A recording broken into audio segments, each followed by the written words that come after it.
Text 138. Brahmachari Kashishwara was a disciple of Ishwarapuri, and Sri Govinda was another of his dear disciples. The short purport. Govinda was the personal servant of Sri Chaitanya Mahaprabhu.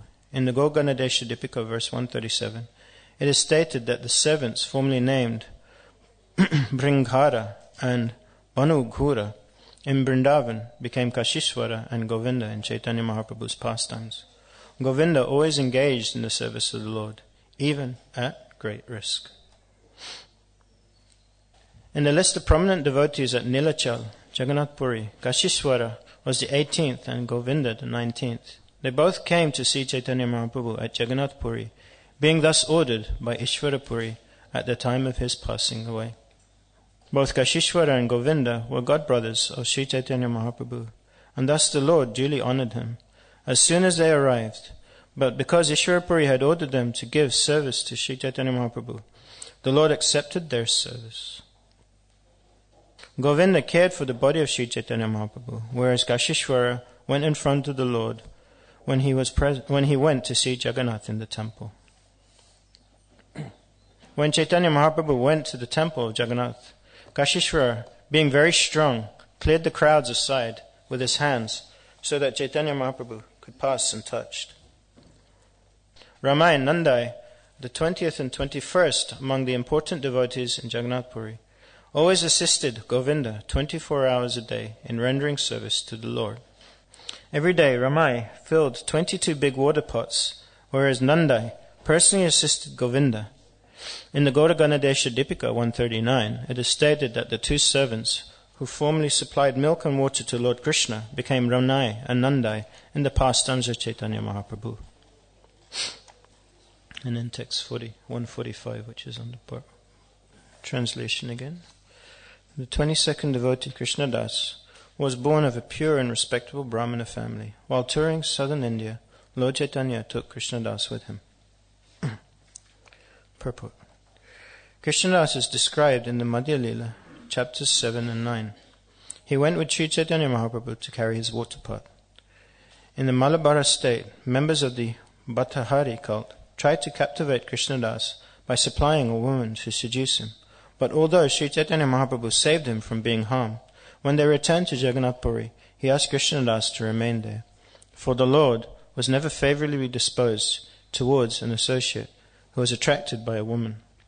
Thus, Krishnadas lost the personal association of Lord Chaitanya Mahaprabhu. Om Jnanativarandasya Jnananjana Shalakya Chakshamutamena Tasmai Shri Gurave Namaha Vanchakalpatarubhyascha Kripa Sindhuve Evacha Patitanam Bhavanebhyo Vishnu.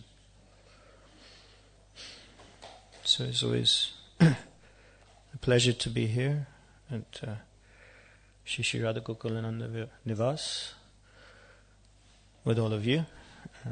It's not often that we get the opportunity to spend time with all of you.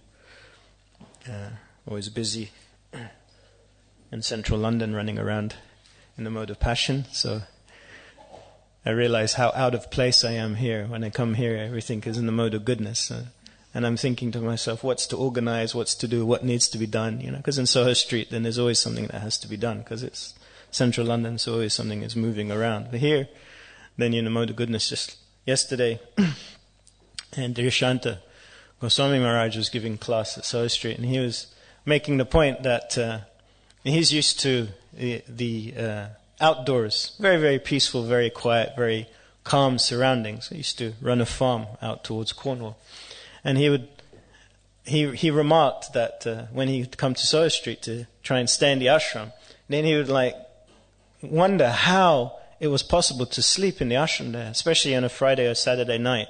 I don't know if any of you have had the opportunity to stay at Soho Street on a Friday or Saturday night, but it's pretty intense. It's almost like you could imagine yourself on the battlefield of Kurukshetra. So it's kind of, without Krishna being present, of course.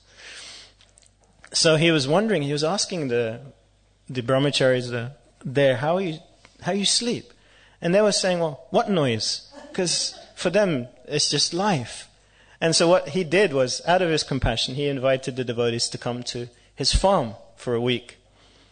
And after one day, the brahmacharis started to lose their mind. They said, it's too noisy here. And so they were thinking, why is it? Dear Shanta Maharaj was saying, why is it so noisy? It's quiet. That's the point. The silence is too noisy. So we see that according to our conditioned nature, then Krishna very nicely puts us in a place where we belong. It's not by accident. It's not by just some chance. By our conditioned nature, then Krishna puts us in the place where we belong, where we can actually perfect ourselves in service.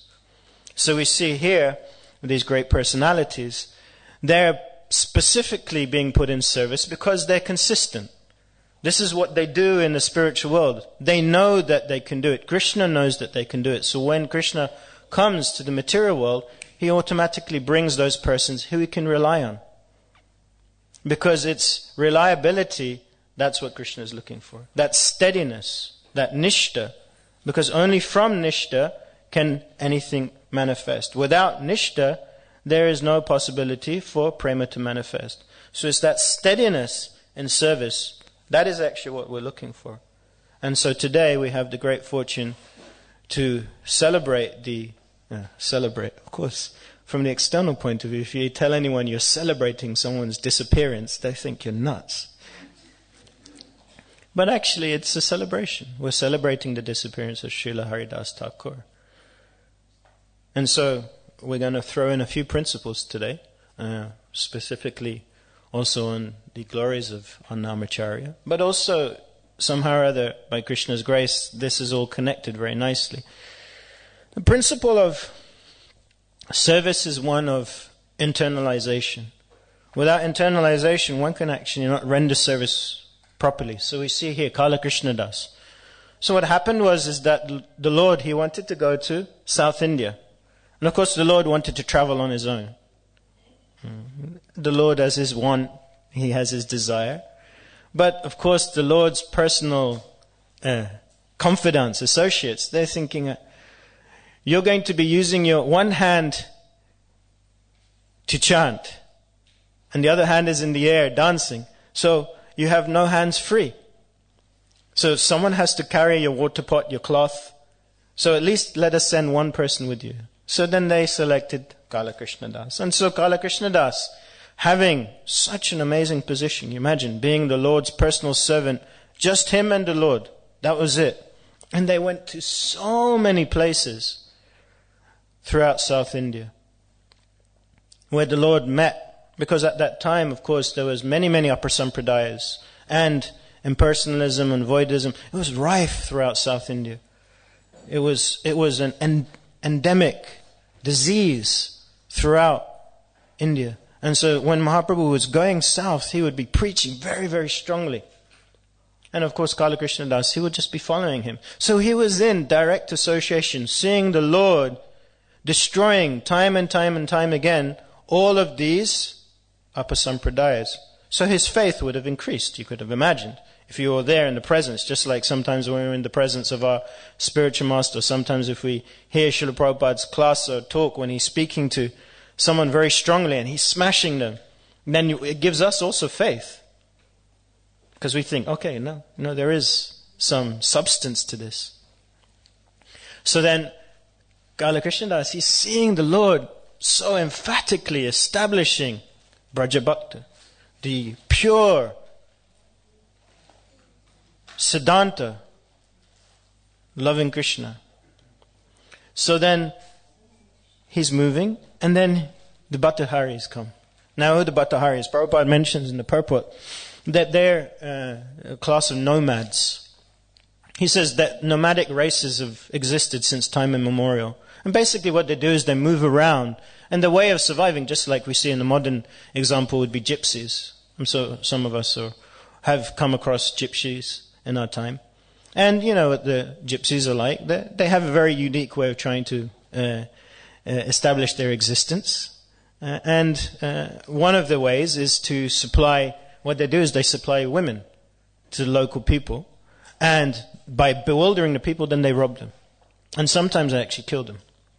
This is how dangerous they are. So when Kala Krishna Das became attracted to this woman. Now, of course, you have to understand, what is his purpose? His purpose is to serve the Lord. That was the whole reason why he was selected. Because he was a simple Brahmana. That was one of the reasons he was selected. He was a simple Brahmana. He didn't have any external needs or desires. So he was able to, theoretically, focus on the Lord. But what happened when he was put in a position which forced him to remember his conditioned attachment? Then what happened? He gave up Mahaprabhu. And so this is what we have to be careful of. As sadhakas, it's all nice and good, just like we've had very nicely a whole stream of festivals where we've been very nicely engaged. All the way from Balaram Purnima to now, it's festival season. One after the other, one after the other, one after the other, one after the other. And it's very, very sweet, very, very intense. So we feel, wow, yes, this is Krishna consciousness. Everything is happening. It's all happening. It's all going on. We hear the deities of course, they're beautiful every day, but even more in festival days. And so we're thinking to ourselves, wow, everything's happening. Yeah, I'm really Krishna conscious. I'm really moving forward. Look at this, the Lord's pastimes are just on the tip of my tongue. I'm thinking of the name. I'm thinking of service. Any service that's coming my way. Yes, yes, Prabhu, I'll do it. Yes, yes, Prabhu. And then everything closes down. And then what we're left with? We're left again with our conditioned nature. Because our conditioned nature hasn't gone. It's not like it disappears. A conditioned nature is still there. But now the intelligence is how that conditioned nature should be engaged properly. So just like we see here, Kala Krishnadas, he was unable to understand the difficulty of his conditioned nature. So therefore what happened is conditioned nature took hold of him. So he became distracted. And so what did the Lord have to do? It is described there very nicely. How did the Lord bring him back? The Lord pulled his hair, dragged him back. Because there's that joke, that's why we have this little funny thing at the back of our heads. Of course, ladies don't necessarily need that because they got long enough hair. So, but for us men, then we need to have something at least that Krishna can pull us. It has to be some hope. So there we see that the Lord dragged him back. But then the Lord didn't reject him there and then. He continued moving. And then they came to Jagannath Puri. And when they came to Jagannath Puri, then the Lord said to Sarvabhauma Bhattacharya, he said, do you see this person here? He is of a questionable character. Now he is your responsibility. I'm done with him. It was interesting that his service was to take care of Lord Mahaprabhu. But what happened? Namo Mahavadinyaya Krishna Premapadayate. Mahaprabhu then had to take care of him. Now, of course, the Lord will take care. But we have to understand, why should we put ourselves in a position that the Lord is forced to take care of us?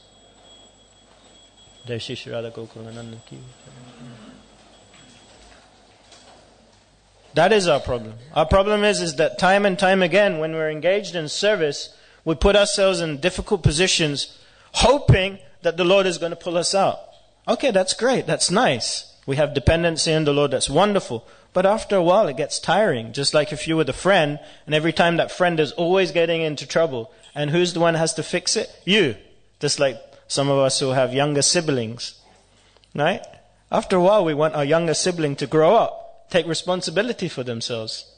How often can we keep on bailing them out?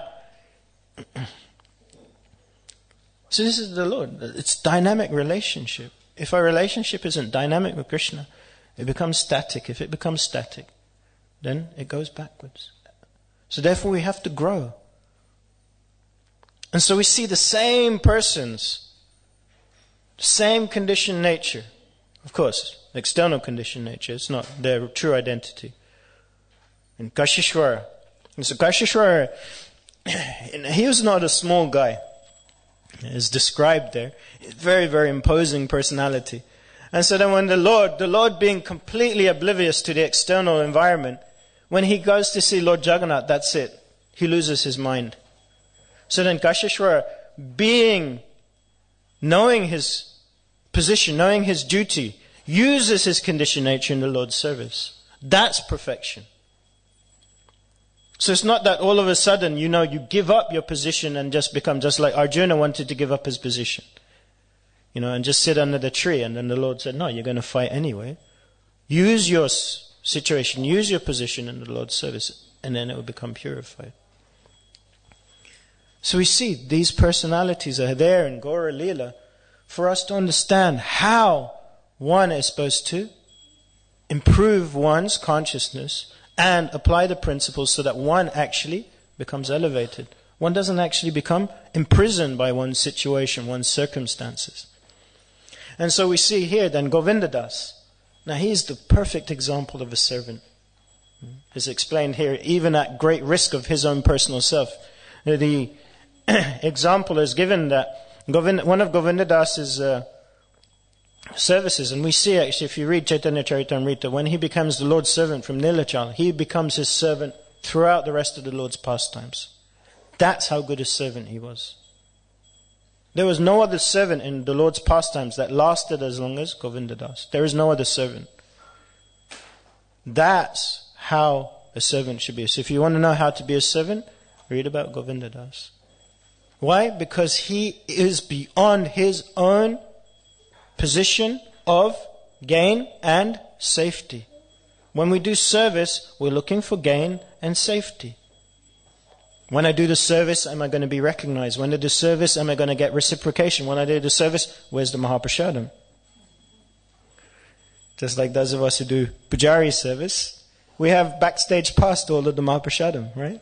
So we're checking out who's doing the cooking, right? We're checking out the rota. Who's doing the cooking? Well, they cook nice for Krishna. Okay, I'll wait for a little bit. I'll wait to and then I'll just sneak a little, I know the right devotees. They'll be able to sneak me out of a plate. Of course, at Soho Street, we have an interesting policy. Anything that we basically are very strict when that happens. Of course, the brahmacharis, very innocently, they come down at exact time. It's amazing how their timing is. They come down, they're innocently looking around, pretending that they're doing some service, and they say, oh, yes, there's some VIP coming, or we have to save some prasadam. Of course, we understand the game, But that's sweetness. Sweetness isn't a problem in Krishna consciousness, but the problem is that sweetness can be mixed. Mixed by my own personal gain. And then that sweetness becomes bitter. Because it's actually not sweetness based on Krishna's pleasure, it's sweetness based on my pleasure. And what happens? It's materially contaminated. So here we have Govindadas. So when the Lord would dance in ecstasy, sometimes he would just fall down on the spot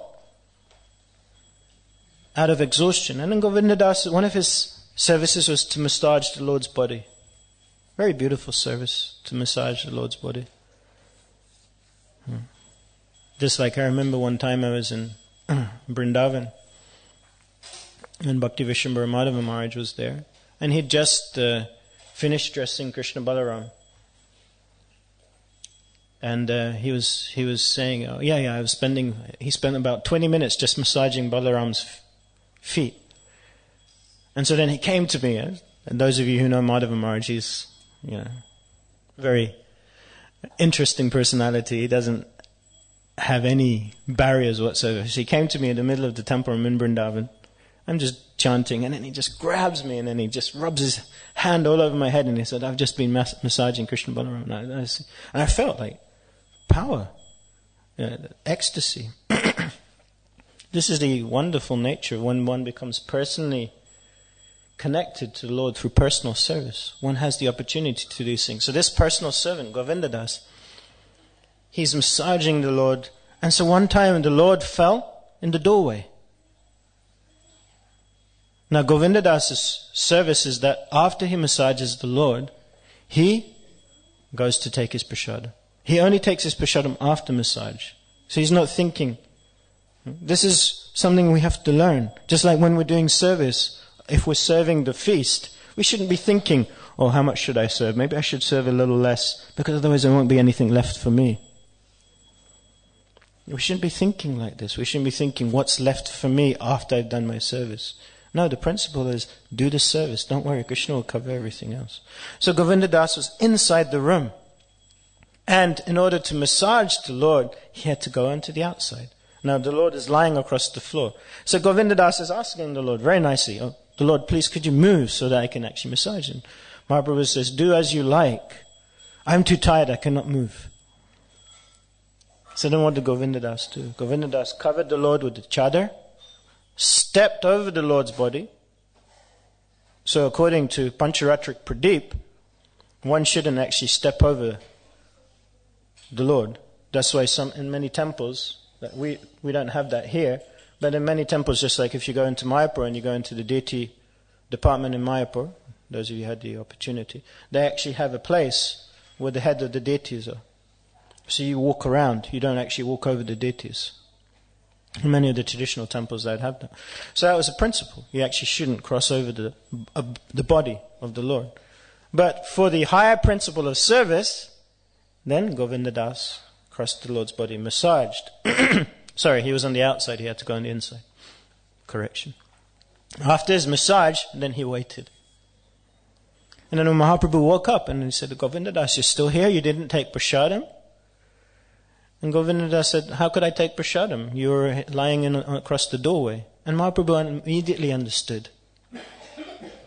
So for the higher principle of service, he broke the lower principle. But at the same time, he didn't break that same principle for his own satisfaction. That is service. That is being a servant. That whatever I'm doing for the pleasure of Krishna. So now we come to Srila Haridas Thakur. So Srila Haridas Thakur, as we know, he was Brahmaji in his previous time. And we understand that famous pastime of the Brahma Vimohan Leela, where Brahmaji is thinking of his own position in relationship to Krishna. This is our disease. My position in relationship to Krishna. Not Krishna's position and then my relationship to Krishna. My position and then how I relate to Krishna. From my position. That is our difficulty. That is our disease. It's my position first and then everything else second. So Brahma, in that same situation, his position first, then he's seeing through his position the Lord. And then when he's seeing the Lord with his friends and he's thinking this cannot be God. How is it possible that this is God? Especially when, the boys are harassing the Lord. Instead of giving him the sweet, they give him the flour. They give, Then Brahma is like, this cannot be the Supreme Personality of Godhead. Why? Because he's seeing from his position. That's a disease. In the same way we see Kala Krishna Das. From his position, he's not seeing Mahaprabhu. He's seeing his position, his gain, his attachment, his desires are being fulfilled here by this wonderful, beautiful woman. Then we see, that's why the Lord said, "Na danam na janam na sundarim kavitam va jagate ishakame mama janmani janmani." Not after this life I go back to Godhead. Birth after birth. So Mahaprabhu is not looking for moksha. Mahaprabhu is not looking for liberation from material existence. Mahaprabhu is looking for just chanting the Lord's name.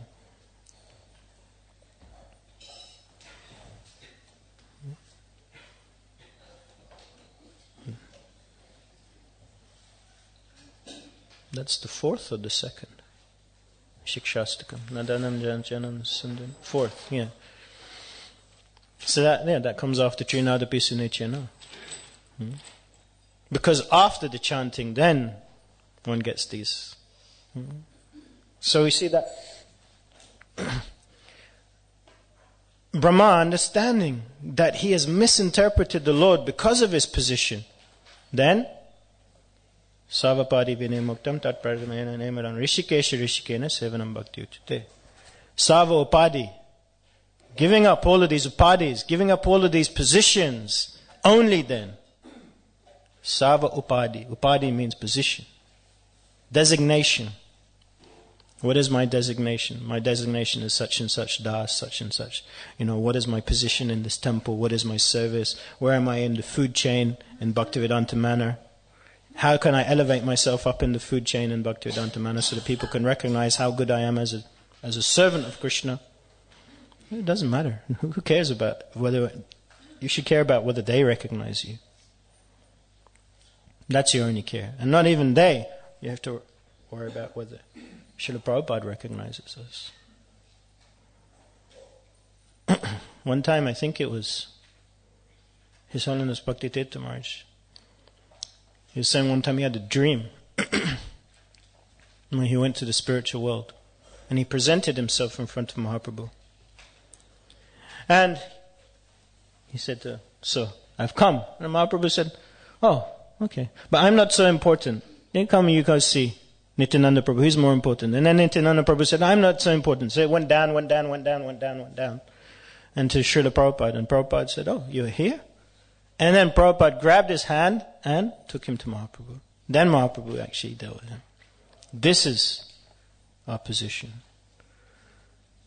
So we see here that in this situation, then when Brahmaji is asking for that, then he comes down as Haridas Thakur. In a position where there is no external fame. None. Zero. Zip. Being born in a Muslim family, and that not even in a high-class Muslim family. It's not that he was born in a high-class Muslim family. He was born in a low-class Muslim family. So it's not that even it was a high, because the Muslims were the rulers at that time. But he wasn't born in a high-class Muslim family. He was born in a low-class Muslim family. And that, then, every time he's going, he can't go anywhere. So he has no ability to influence anything from his position. From there, he takes full shelter of the name of the Lord. Which is why we know him as Nam Acharya.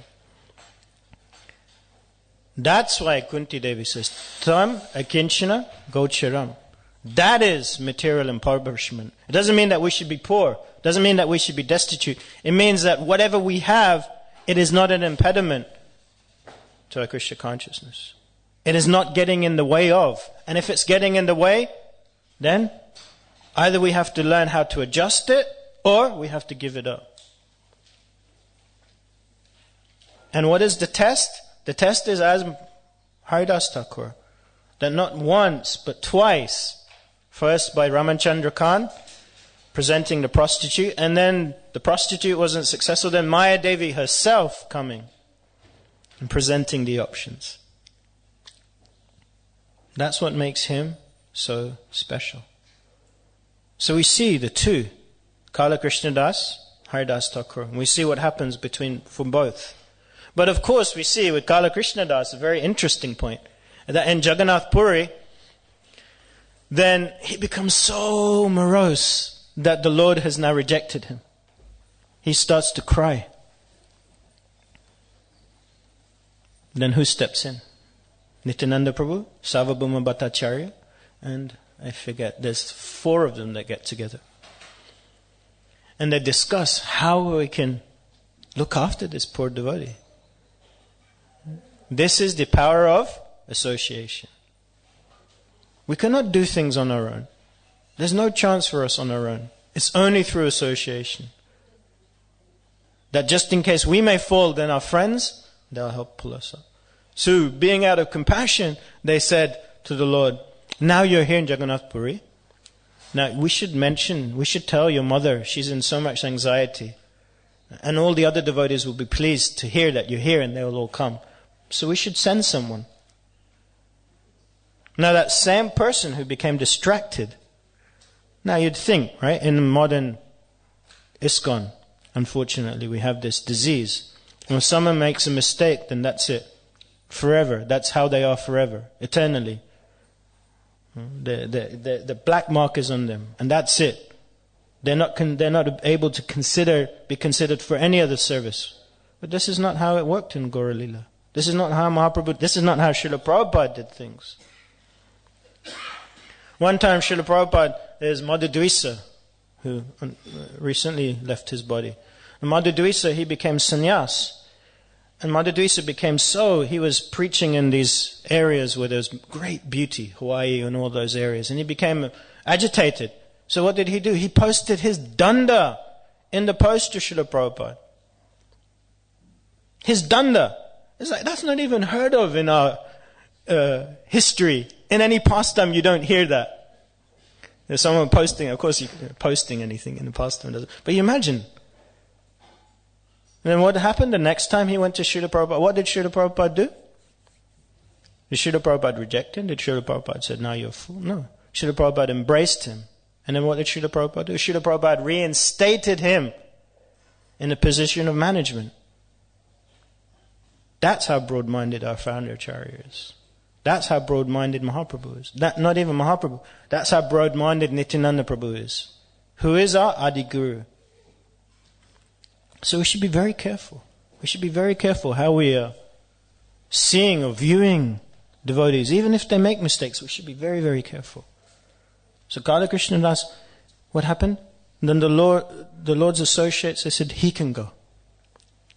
And then he was given service. And then he went and he saw Sachimata, he saw Advaitacharya, he saw all of these devotees waiting, eagerly waiting to hear news about Mahaprabhu. And he was the one delivering that news. Such an amazing service. So even if we think that there is no hope, if we have strong association, there's always hope. Don't rely on yourself to dig yourself out of the well. And it's not possible. It doesn't happen like that. It's only through the power of association. That means you have to have good relationships. It's only, he had good relationships with these persons. He made one mistake, okay. But he had good relationships. So Haridas Thakur is there. And so he doesn't go anywhere. Even Jagannath Temple he doesn't go. And Mahaprabhu's, this is how glorious Haridas Thakur is. That Mahaprabhu gives him a specific place. When they're in Jagannath Puri, when the Lord is arriving, then he understands that Haridas Thakur is not going to be comfortable. So he gives him a space, very beautiful place. And he says, every day you go and you just come and then you see the chakra of Lord Jagannath and you've taken darshan of Lord Jagannath. So every day Haridas Thakur is just chanting 3 lakhs of names. Which someone was telling me the other day, it's like something like 192 rounds, approximately. A little bit more than that. We struggle to fit 16 rounds in our day. 192 rounds? Hare Krishna. So, Haridas Thakur, he's there. And he's chanting. And so he's getting old. And so one time Govinda goes to see him. So it was his service to take prasadam, Mahaprasadam, from Lord Jagannath to him every day. It was one of his services. So he'd take. And Mahaprabhu would also come and see him every day. And then Govinda was seeing one Haridas who was lying and he was in great pain. And he was crying to Govinda. He said, today I'm unable to finish my rounds. So the Mahaprabhu comes. He says, Haridas, everything is okay?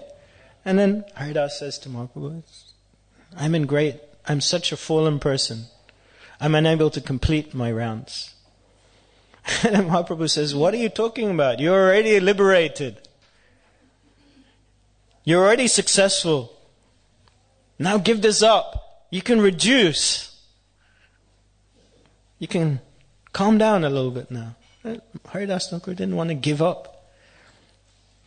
And then he turned to the Lord.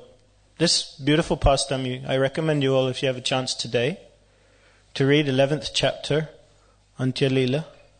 This beautiful description of the passing of Haridas Thakur. There's 2 chapters in Antya Leela you should read today. Chapter 3, which describes the glories of Haridas Thakur, and chapter 11, which describes his disappearance. Very, very, very powerful time. So then Haridas Thakur looks at the Lord with tears in his eyes, and he says, I know the time for your winding up of your pastimes is coming. I do not want to be there when you leave. This is the power of love that Haridas Thakur did not want to see the pain in separation, because he understands the separation of the mood of the Braja Bhaktas, and he did not want to experience that pain, separation of the Lord, winding up his pastimes. So he said, you allow me to leave. Mahaprabhu, the Supreme Personality of Godhead, he turns to Haridas Thakur and he says, you are free to do whatever you like. I have no power to stop you. This is the Supreme Personality of Godhead who controls the universe. And he turns around and he says, this is Krishna Akarshini. This is the last step that Rupa Goswami speaks about. That one controls the Lord through love. This is Krishna Akarshini. This is the manifestation of Krishna Akarshini.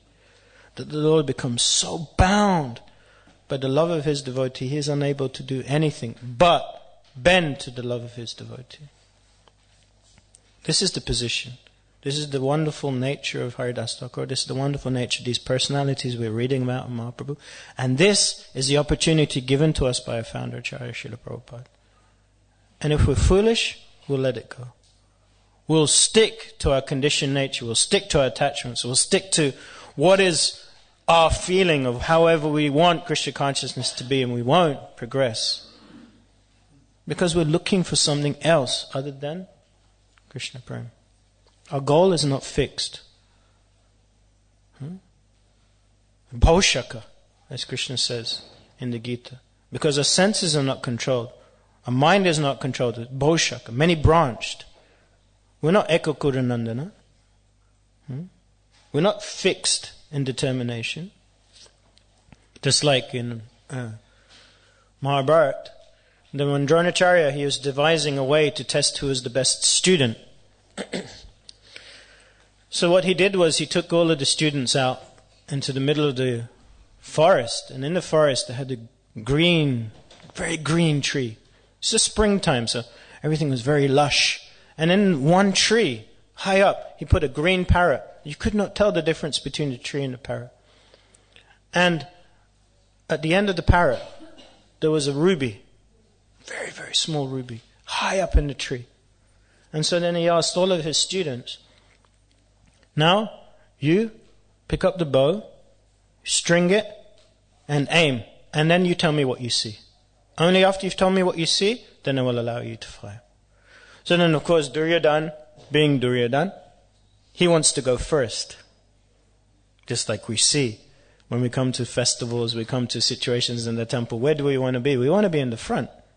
We don't want to be at the back. We want to be in the front. We want to be the first persons to get darshan. We want to be that's Duryodhana mentality. Sorry to say. We have to be aware of our situation. We have to be aware of our position. Duryodhana being attached to his position, he's thinking, I'm going to go first. And what happened with that pride? He wasn't able to see anything. He couldn't even see the bird in the tree. So then others, one by one, Yudhisthira came. Yudhisthira being Dharmaraj, being very, very cultured. He could see. But then, what was he also seeing? He was seeing the lotus feet of his Guru. So he said, I see the bird, I see the eye, I see your lotus feet. Of course, because Duryodhana being Dharmaraj, he was respecting the Guru. And Dronacharya said, very good, but you don't fire. So then Arjuna came. So then Dronacharya asked Arjuna, what do you see? I see the bird. Tell me what you see. I see the head of the bird. Tell me what you see. I just see the eye. And Duryodhana said, you can fire. Because the point is that his position was as a Kshatriya. In the middle of the battlefield, he should not be disturbed by what's going on around him. He should be focused on his goal. And nothing should get in his way. Irrespective of his teacher, irrespective of anyone, nothing should get in his way. And then he's perfect in his service. And that is the same mentality. We have to be focused. No external distraction should get in our way. Just like Haridas Thakur. Why was he put in that position? Because he wanted to show that it's the material distractions that get in our way. So we have to take them out. We have to remove them through an Atmanivritti. Only through an Atmanivritti. In Sadhu Sangha.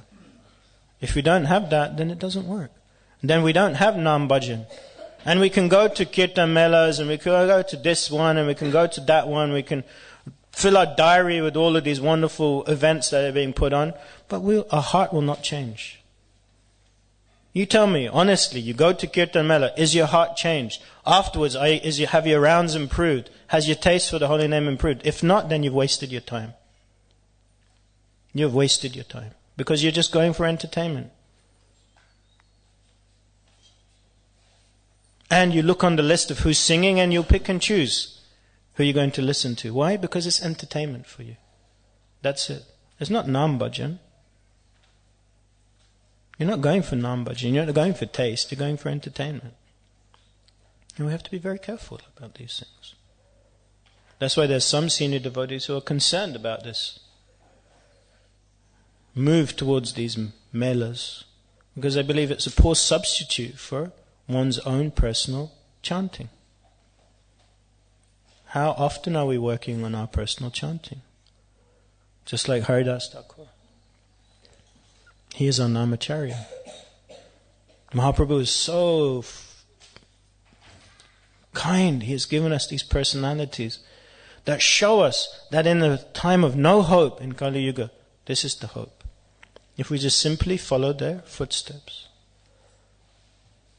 So then, Haridas Thakur is seeing the Lord's face, and then he, with pleading eyes, tears in his eyes, so then the Lord allows him to leave. So then the next day, the Lord, knowing that Haridas Thakur is passing, comes, and then just like it is described, just like when Lord Bhishma is leaving, then he only focuses on the Lord. In that same way, Haridas Thakur, he grabs the Lord's lotus feet, places them on his chest, and then he's just looking into the eyes of Mahaprabhu. And the kirtan is roaring, and Mahaprabhu brings all of the best kirtaniers, and the greatest dancer, Vakeshwara Pandit. He is the best dancer in the Lord's party. He is there and he's dancing. And the kirtan is roaring. And Haridas Thakur leaves his body. And so then Gauranga Mahaprabhu picks up his body and then he starts dancing. You just imagine the Lord. He's dancing with the body of Haridas Thakur. And then he personally places Haridas Thakur's body into the sand and he builds the samadhi. Personally himself with his own hands. Of course, he bathes the Lord at that time. It reminds me one time, we were in Melbourne, Australia, some years ago. And it was a few days after Radhastami. I think actually now I'm thinking about it, it must have been the disappearance day of Haridas Thakur. Jayapataka Maharaj was there. And this is before his physical health deteriorated. And he wanted to go on a walk. I was doing personal service for him for a few days. So he wanted to go on a walk. So we went on a walk. And I used to remember reading about when Srila Prabhupada would go on a walk. And Prabhupada being a very old gentleman, sometimes, Kishore Prabhupada, probably you've had the opportunity to be in Prabhupada on a walk, sometimes he would just have a turn of speed that the youngsters would have to run to catch up with him. And he's like a 70-year-old man. It was almost like how it was possible. So in that same way, Maharaj, he was walking, and then all of a sudden he just started to laugh. And then it was within like a millisecond. Within a millisecond, it was almost like he put like nitro. Those of us who know cars, you have this nitro boost. When you're a kid, you wish you had the nitro boost in your car, and you would just fly. So then he just put his foot down, and it just shut off. And we were all like thinking, okay, we all had to run up to catch him. And then he just saw the beach. And then he walked down to the beach. And then he walked down to the water. And then at that time he had this stick. He touched the water with his stick.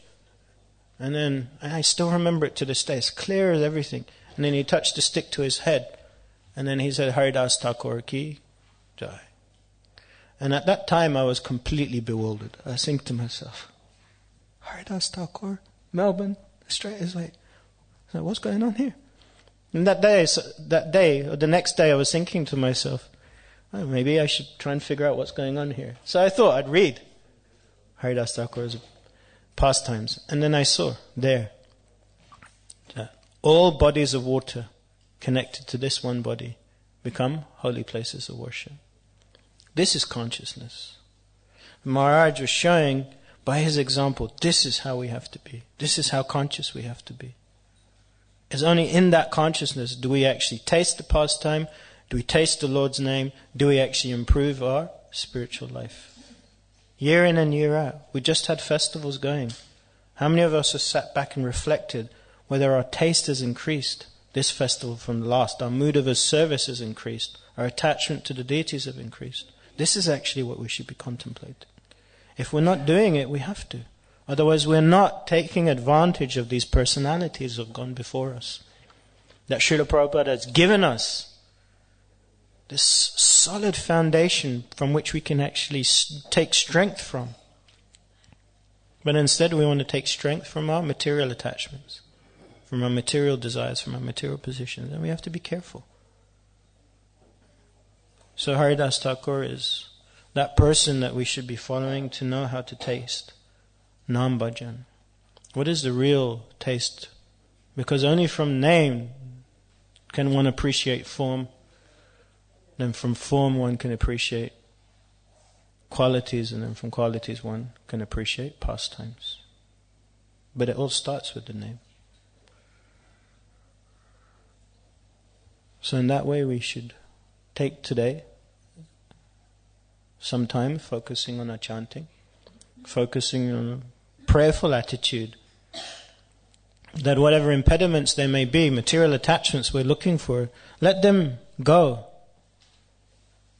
And once again, they will only go through powerful association. I've experienced in my time. I was just joking yesterday, I was shopping yesterday, and we were in one section of the shop. And my wife was asking me, do you want to buy these items? And I was saying, oh no, I don't want to take these anymore. Because there was one person who gave me an instruction that I'm eating them at the wrong time with the wrong thing. And after that time, I just lost all taste in wanting to take that same item. So she said, yes, actually. I've been trying to tell you for so many years, but it took a very powerful person to tell you. And I said, yes, actually, it's true. Through the power of association, one's heart becomes transformed. So don't underestimate that. Please take it very seriously. I'm not here that often, fortunately for you, unfortunately for me. But I see that everything is going very nicely here. And you're doing such wonderful services for the deities. And it should increase. Krishna has given us so much nice facility to do so many nice things here. And we should increase that. We should work together with the management and do such wonderful things.